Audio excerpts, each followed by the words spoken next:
আচ্ছা, কখনো কি এটা ভেবে দেখা হয়েছে যে একজন মানুষের ভালো কাজের সুনাম ঠিক কতটা দূর পর্যন্ত যেতে পারে?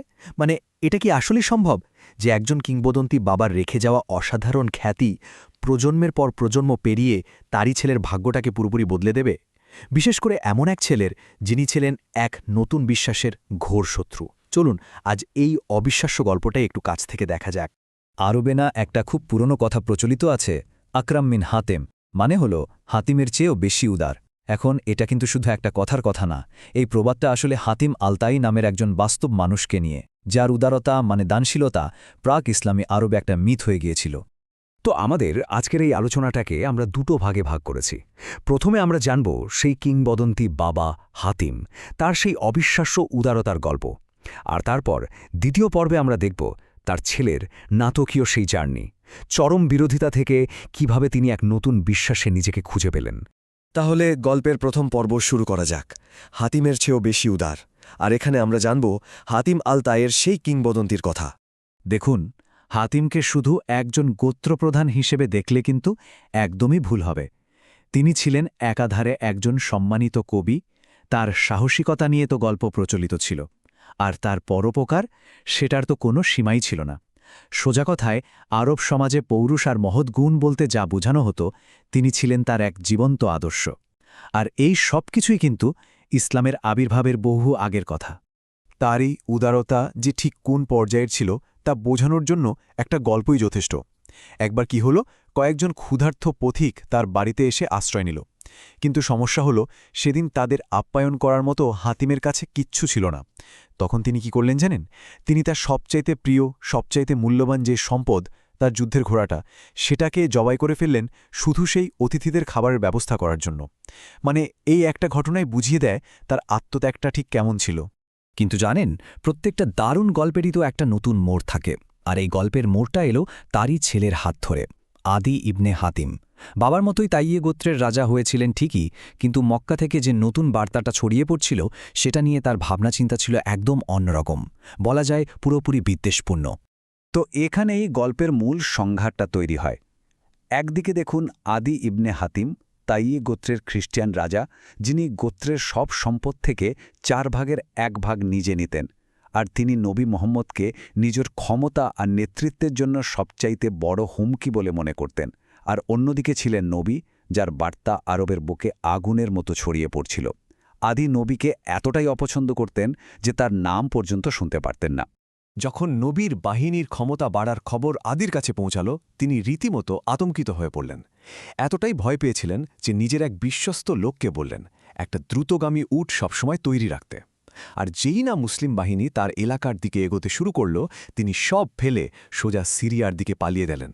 কিন্তু এই তাড়াহুড়োর মধ্যে তিনি পরিবারের কয়েকজনকে পেছনে ফেলে যান, যার মধ্যে তার বোনও ছিলেন। আর ঠিক এই ঘটনাটাই গল্পের মোড়টা পুরোপুরি ঘুরিয়ে দেয়। আদির বোনের বন্দী হওয়া এবং মদিনায় নবীর সাথে তার দেখা হওয়া, এটাই ছিল টার্নিং পয়েন্ট।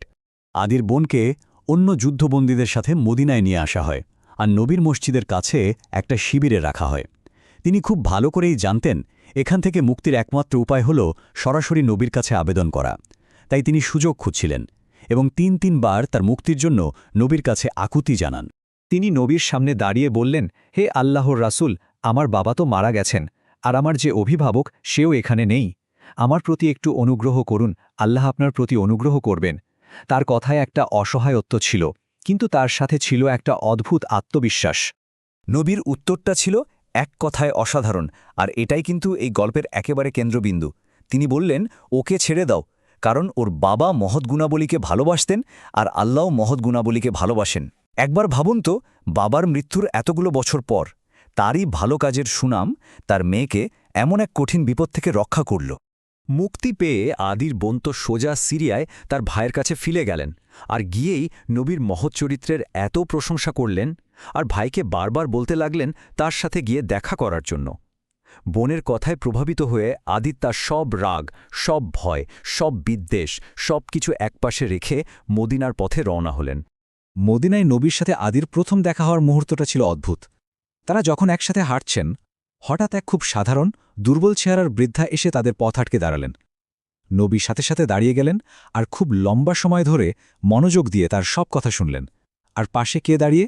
রাজা আদি, যিনি এমন দৃশ্য কোনোদিন কল্পনাও করেননি, তিনি চুপচাপ দাঁড়িয়ে রইলেন। এই দৃশ্যটা দেখে আদির মনের ভেতর প্রথম যে কথাটা এলো সেটা হলো, আল্লাহর কসম, ইনি কোনো রাজা নন। ক্ষমতাধর শাসক বলতে তিনি যা ভাবতেন সেই ধারণার দেয়ালে এটাই ছিল প্রথম ধাক্কা। এরপর নবী আদিকে নিয়ে গেলেন তার নিজের ঘরে, যা ছিল খুবই সাদামাটা, আর সেখানে বসার জন্য ছিল একটা মাত্র কুশন, খেজুরের আঁশ দিয়ে ভরা চামড়ার একটা কুশন। নবী কি করলেন?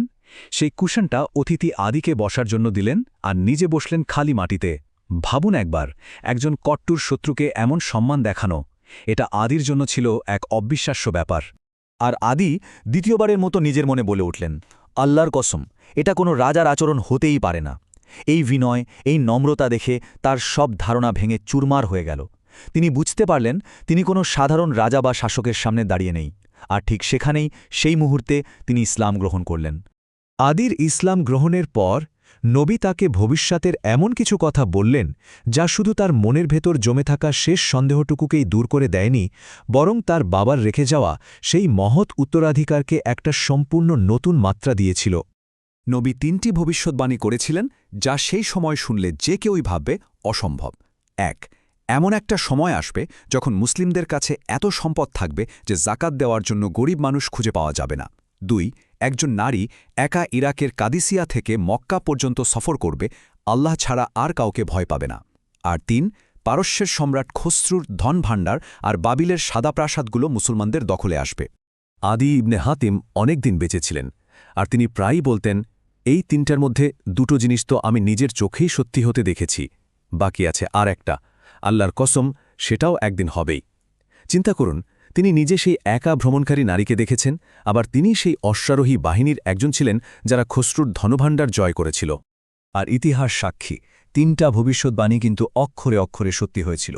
630-এর দশকে সে নারী নিরাপদে সফর করেন। 637 সালে খসরু ধনভাণ্ডার জয় করা হয়, আর শেষে 717 থেকে 720 সালের মধ্যে খলিফা উমার ইবনে আব্দুল আজিজের শাসন আমলে মুসলিম বিশ্বে এত প্রাচুর্য আসে যে জাকাত বা সাদকা নেওয়ার মতো অভাবী লোকই খুঁজে পাওয়া যেত না। এই পুরো গল্পটা শোনার পর একটাই প্রশ্ন কিন্তু থেকে যায়, ক্ষমতা, সাম্রাজ্য আর সময়ের যে বিশাল স্রোত, তার বিপরীতে একটা ভালো চরিত্রের উত্তরাধিকার, একটা মহৎ খ্যাতি আসলে কতটা শক্তিশালী হতে পারে? হাতিম আর আদির গল্পটা হয়তো আমাদের সেই উত্তরই দিয়ে যায়।